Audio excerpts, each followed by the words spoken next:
समृद्धी घर रिकामं होतंय. अभिनेत्री रुपाली भोसले झाली भावूक. स्टार प्रवाह वाहिनीवरील आई कुठे काय करते या मालिकेला प्रेक्षकांनी भरभरून प्रेम दिलं. सध्या ही मालिका शेवटच्या टप्प्यावर आहे. गेल्या 5 वर्षांपासून आई कुठे काय करते ही मालिका प्रेक्षकांच्या मनावर राज्य करत होती.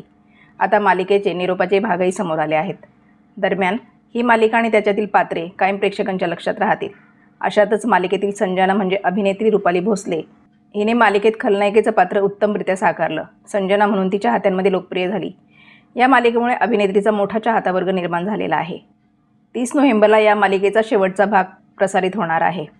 तेथील अतिरिक्त वस्तू दुसऱ्या ठिकाणी शिफ्ट केल्या जात आहेत. त्या दरम्यानचे क्षण कॅमेऱ्यात कैद करत रुपालीने सोशल मीडियावर पोस्ट शेअर केली.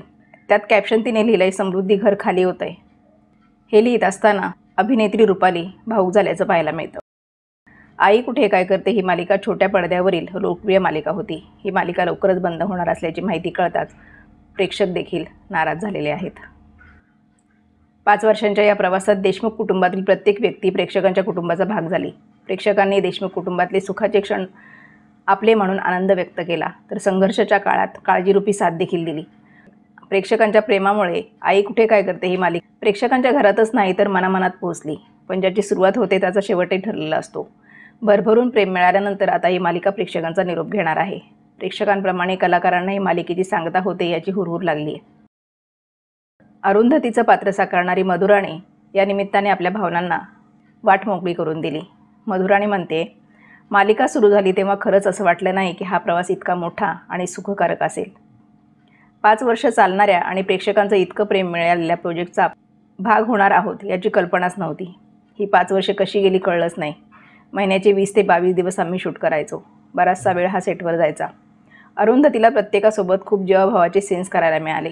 भूमिकेचा आलेख कसा असेल याचा मला अजिबात अंदाज नव्हता. इतके वास्तवाला भिडणारे काहीतरी आपण करणार आहोत याची कल्पना देखील नव्हती. ती पुढे म्हणते, मला अजूनही तो सीन आठवतो जिथे अनिरुद्ध अरुंधतीला हाताला धरून घराबाहेर काढतो.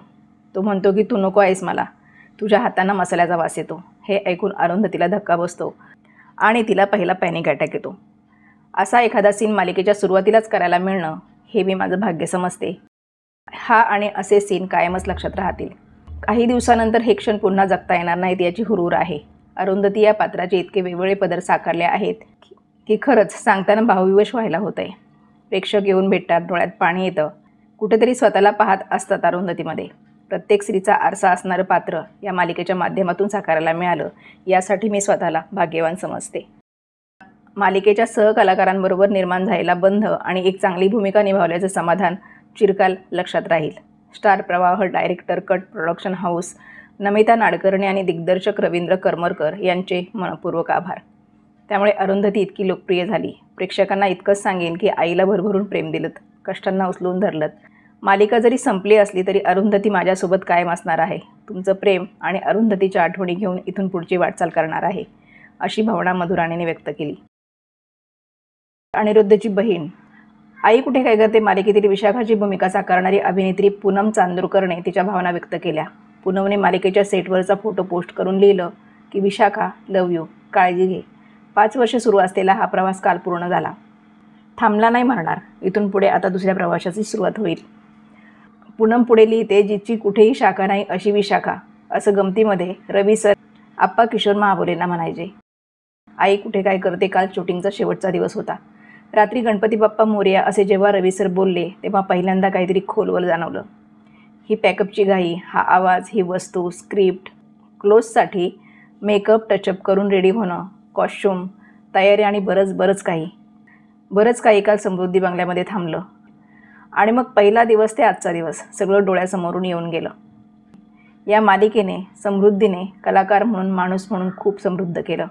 शेवटचं तिथे मस्तक टेकवलं आणि वास्तूचा निरोप घेतला. Thank you universe. पूनम पुढे लिहिते, आमच्या प्रोजेक्ट हेड नमिता वर्तक, मुग्धा गोडबोले यांच्या लेखणीतून विशाखा तयार झाली आणि मग रवी सर, सुबोध सर, तुषार विचारे यांच्या मार्गदर्शनाने तिने आकार घेतला. अगदी कुठेही गेलं तरी विशाखा या नावाने सगळे ओळखतात. लॉकडाऊनमध्ये तर डोळ्याने आवाजावरूनही तोंडावर मास्क असताना विशाखा आत्या अशी हाक आली की समाधानाने भरून पावत होते. पुढे पूनमने मालिकेच्या पडद्यावरील सर्व तंत्रज्ञांचे आभार मानले आहेत.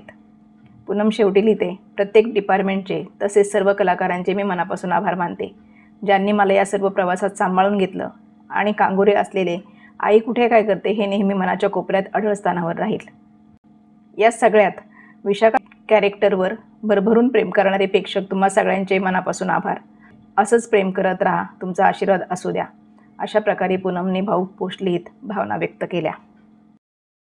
या मालिकेतील प्रमुख पात्र अनिरुद्ध म्हणजेच मिलिंद गवळी म्हणतात, स्टार प्रवाहावरील आई कुठे काय करते या मालिकेने मला काय दिलं, म्हणजे आईने मला काय दिलं. गेली अनेक वर्ष मी मालिका चित्रपटांमध्ये गुणी संस्कारी नायक म्हणून पुढे आलो. मला आठवतं, मी अनिरुद्ध साकारायला सुरुवात केल्यानंतर एकदा मार्केटमध्ये गेलो होतो. तेव्हा मला एक मावशी भेटल्या. मला म्हणाल्या, तुम्ही तेच ना आई कुठे काय करते मालिकेतील अरुंधतीचे मिस्टर अनिरुद्ध?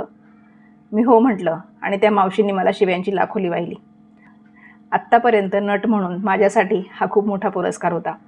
आई कुठे काय करते या मालिकेने मला हा पुरस्कार दिला. आईने मला आणि उभ्या महाराष्ट्रात भरभरून दिलं आणि हे शिकवलं की एका पुरुषाने कसं नसावं. असा किस्सा मिलिंद यांनी सांगितला. मालिकेच्या शूटिंगच्या शेवटच्या दिवशी सर्व कलाकार भावूक झाल्याचं पाहायला मिळालं. अरुंधती ही भूमिका साकारणाऱ्या मधुराणीला अश्रू अनावर झाल्याचं दिसलं. शूटिंग संपल्यानंतर सगळे टाळ्या वाजवत असल्याचं दिसत होतं. त्यानंतर कलाकार भावूक झाले.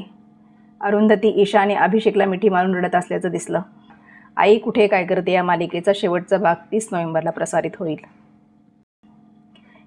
आई कुठे काय करतेच्या सर्व कलाकारांना पुढील वाटचालीस खूप साऱ्या शुभेच्छा.